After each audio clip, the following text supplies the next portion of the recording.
పాకిస్తాన్తో చర్చలు జరపడానికి భారతదేశం ప్రయత్నించాలి అంటూ ఆర్ఎస్ఎస్ నాయకత్వంలో సెకండ్ ర్యాంకులో ఉండేటువంటి దత్తాత్రేయ హొస్బోలే వ్యాఖ్యానించారు. ఆర్ఎస్ఎస్లో ఒక అత్యున్నత స్థాయి నాయకుడు, భారతీయ జనతా పార్టీకి మూల స్తంభమైన సంఘ్ పరివార్ నాయకుడు ఈ మాటలు మాట్లాడాడంటే మనం ఆలోచించవచ్చు. ఒకవేళ ఈ మాటలు ఇంకెవరైనా మాట్లాడి ఉంటే, ప్రతిపక్షంలో ఉన్న వారు కానీ మాలాంటి వారు మాట్లాడి ఉంటే, వీళ్ళు పాకిస్తాన్ ఏజెంట్లు, పాకేశ్వర్ అంటూ దేశభక్తి లేదు వీరికి, దేశద్రోహం, పహల్గామ్లో మన వాళ్ళను చంపింది మర్చిపోయారా, పాకిస్తాన్కి అమ్ముడుపోయారో అంటూ దేశద్రోహుల ముద్ర వేసి దేశమంతా తిప్పేవారు. కానీ ఇప్పుడు ఈ మాట ఎవరంటున్నారు? ఆర్ఎస్ఎస్ నాయకుడు అంటున్నారు. ఎందుకని పాకిస్తాన్తో ఆర్ఎస్ఎస్ డైలాగ్ కోరుకుంటోంది? వాస్తవంగా నరేంద్ర మోడీ ప్రధాని అయ్యాక మోడీ ప్రమాణ స్వీకారానికి కూడా పాకిస్తాన్ ప్రధానమంత్రిని పిలిచారు. ప్రధానమంత్రి నరేంద్ర మోడీ ఆఫ్ఘనిస్తాన్ నుంచి ఈవెన్ ఎలాంటి ఇన్విటేషన్ లేకుండా సర్ప్రైజ్ విజిట్ పాకిస్తాన్కు చేసి నవాజ్ షరీఫ్ మనవరాళ్ళు పెళ్ళికి వెళ్ళారు. సో ఇదంతా మనం చూసాం. ఆయన నవాజ్ షరీఫ్ బర్త్డే వెళ్ళారు. కానీ అప్పటి పరిస్థితి కాదు ఇప్పుడు అనేక రకాల దాడులు, పుల్వామా దాడులు చూసాం, ఇటీవల ఢిల్లీలో దాడులు చూసాం, అంతకుముందు మీకు పహల్గామ్ దాడులు చూసాం, ఆపరేషన్ సింధూర్ జరిగింది. సో ఈ మారిన కాంటెక్స్ట్లో ఆర్ఎస్ఎస్ చీఫ్ పాకిస్తాన్తో డైలాగ్ కోరుకోవడం అర్థమేంటి, పరమార్థమేంటి? ఇండియా ఫారెన్ పాలసీ వెనకాల ఎవరి ఒత్తిళ్ళు ఉన్నాయి? ఈ కంప్లీట్ యూటర్న్ మోడీ ప్రభుత్వాన్ని తీసుకోమని ఎందుకు చెప్తున్నారు? సో దీనికి ఆన్సర్లు చెప్పే ముందు దత్తాత్రేయ హొస్బోలే ఏమన్నారో ఒక్కసారి చూడండి. Pakistan is almost like domestic policy for us. How do you think we should deal with Pakistan? How should we engage with Pakistan? We need not close the doors. We should always be ready to engage them in dialogue. That's why diplomatic relations are maintained. Okay. Trade and commerce goes on. Yeah. Visas are being given. So that we should not stop it. But because there should be a window for always for a dialogue. So ఇక ఈ statement వచ్చిన context కూడా ముఖ్యం. స్టేట్మెంట్లోని కంటెంట్లోకి వెళ్ళే ముందు కాంటెక్స్ట్ని చూద్దాం. ఒకటి, operation Sindoor first anniversary సమయంలో ఈ స్టేట్మెంట్ ఇచ్చారు. ఆపరేషన్ సింధూర్ అమెరికా అధ్యక్షుడు ట్రంప్ నేనే ఆపించాను అని పదే పదే చెప్పుకున్నారు. భారత్ ఖండించింది. కానీ ప్రైమ్ మినిస్టర్ మోడీ ట్రంప్ మొహాన ఇప్పటి వరకు చెప్పలేదు. సో కానీ భారత ప్రభుత్వం చాలా స్పష్టంగానే ఖండించింది. ఆ తర్వాత మీకు విమర్శలు వచ్చాక అబ్రప్ట్గా ఎందుకు ఆపారు? పాకిస్తాన్ పైన పైచేయి సాధించాక ఎందుకు ఆపారు? పాకిస్తాన్ బుద్ధి మారదు కదా అని విమర్శలు వచ్చాక లేదు, ఆపరేషన్ సింధూర్ ఆపలేదు, ఇది కంటిన్యూస్ ప్రాసెస్. మళ్ళీ గనక తీవ్రవాద దాడులు జరిగితే వెంటనే ఆపరేషన్ సింధూర్ మొదలవుతుంది అన్నారు. కానీ ఆపరేషన్ సింధూర్ మొదలు కాలేదు ఢిల్లీ అల్లర్ల తర్వాత కూడా. సో అందువల్ల కాంటెక్స్ట్ ఏంటి? Operation Sindoor anniversary, operation Sindoor అబ్రప్ట్గా ఆగిపోయి ఢిల్లీ తీవ్రవాద దాడుల తర్వాత కూడా ఆపరేషన్ సింధూర్ మొదలు పెట్టక, ఇటీవల ఎన్నికల్లో పాకిస్తాన్ టార్గెట్ కూడా చేయలేదు. బార్డర్ స్టేట్స్లో ఎలక్షన్స్ అయినా, ఇదివరకు బీహార్లో ఎన్నికలైతే అప్పుడు నితీష్ కుమార్ మహాగఠబంధన్లో ఉంటే ఏమన్నారు అమిత్ షా? బీహార్లో నితీష్ కుమార్ గెలిస్తే పాకిస్తాన్లో సీట్లు పంచుకుంటారు అన్నారు. ఇప్పుడు బెంగాల్, అస్సాం ఎన్నికల సమయంలో ఆ పాకిస్తాన్ రెటోరిక్ కంప్లీట్గా లేదు. సో ఇలా మార్పు వచ్చిన నేపథ్యంలో ఈ ప్రకటన వచ్చింది. సో ఆపరేషన్ సింధూర్పై నరేంద్ర మోడీ ప్రభుత్వం వెనకడుగు వేస్తున్న సమయంలో ఈ స్టేట్మెంట్ వచ్చింది. రెండవది, సౌత్ ఏషియాలో ఎవరు పర్యటిస్తున్నారు? ప్రెసిడెంట్ డొనాల్డ్ ట్రంప్ పర్యటన సందర్భంగా ఈ కామెంట్ వచ్చింది. సో ఆ కాంటెక్స్ట్ కూడా చాలా ముఖ్యం. ప్రెసిడెంట్ డొనాల్డ్ ట్రంప్ ఎవరు? పాకిస్తాన్కు అత్యంత మిత్రుడు. ఏ దేశంలో పర్యటిస్తున్నాడు? పాకిస్తాన్కు మరో అత్యంత మిత్ర దేశమైన చైనాలో పర్యటిస్తున్నాడు. ఏ చైనా అయితే ఇటీవలనే ఆపరేషన్ సింధూర్ సమయంలో తాము పాకిస్తాన్కు సహకరించామని బహిరంగంగా దాదాపు అధికారికంగా అంగీకరించింది. అంటే యుఎస్ చైనా పాక్ నెక్సెస్ ఉన్న సమయంలో ప్రెసిడెంట్ ట్రంప్ ఎవరైతే ఆపరేషన్ సింధూర్ను నేనే ఆపించాను అని చెప్పుకున్నారో అతను చైనాలో పర్యటిస్తున్న సమయంలో ఆ కాంటెక్స్ట్లో ఒక పర్యటనకు ముందుగా కావచ్చు కానీ ఆ పర్యటన సమయంలో మాట్లాడారు. సో ఇది రెండవ ఫ్యాక్టర్. సో ఈ కాంటెక్స్ట్ ఏంటి అనేది ముఖ్యమైన విషయం. సో ఇక ఆ కంటెంట్లోకి వద్దాం.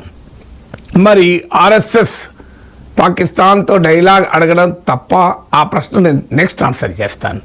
కానీ ఇప్పటి వరకు ఎందుకు మరి ఆర్ఎస్ఎస్ నాయకుడు పాకిస్తాన్తో చర్చలంటే ఇంత ఆశ్చర్యము, వివాదము, చర్చ నడుస్తుందంటే ఇప్పటి వరకు భారతీయ జనతా పార్టీ సంఘ్ పరివార్ చెప్పింది ఏంటి?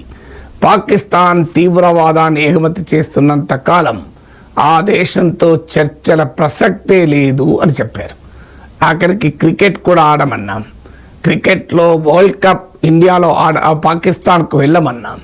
అసలు పాకిస్తాన్ మీద గెలిచినా వరల్డ్ కప్ తీసుకోనన్నాం. పాకిస్తాన్ నా మంత్రి చేతుల మీదుగా తీసుకోమని చెప్పి అక్కడే వదిలేసి వచ్చాం.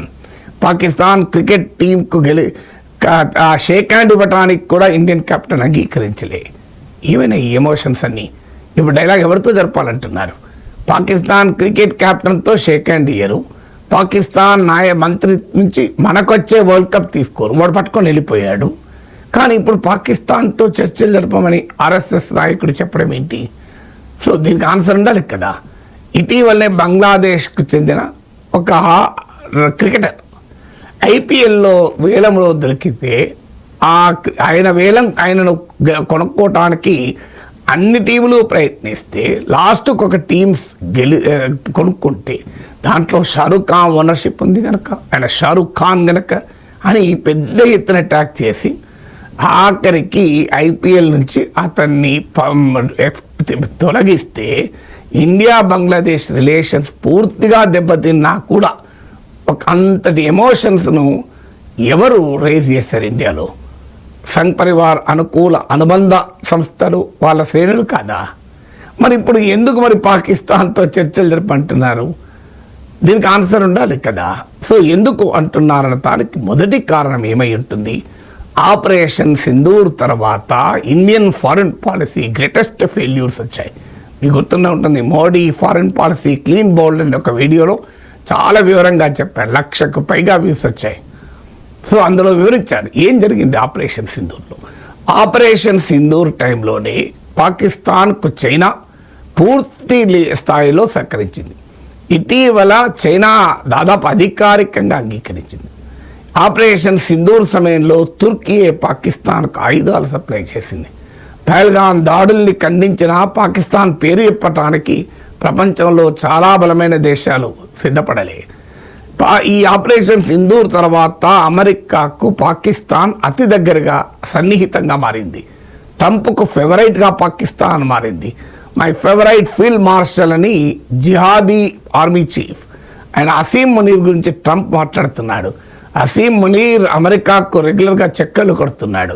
డొనాల్డ్ ట్రంప్తో లంచ్లో పాల్గొన్నాడు. అమెరికా వేదిక మీదకి వెళ్ళి మాపై మేమే పడిపోవాల్సి వస్తే మాకు అణ్వస్త్రాలు ఉన్నాయి, సగం ప్రపంచాన్ని పడేస్తామంటూ ఉన్మాదపూరితమైన వ్యాఖ్యలు చేశాడు. ఆ తర్వాత అమెరికా పాకిస్తాన్ నెక్సెస్ బలంగా ఏర్పడిన నేపథ్యం ఉంది. అంతటితో ఆగిందా?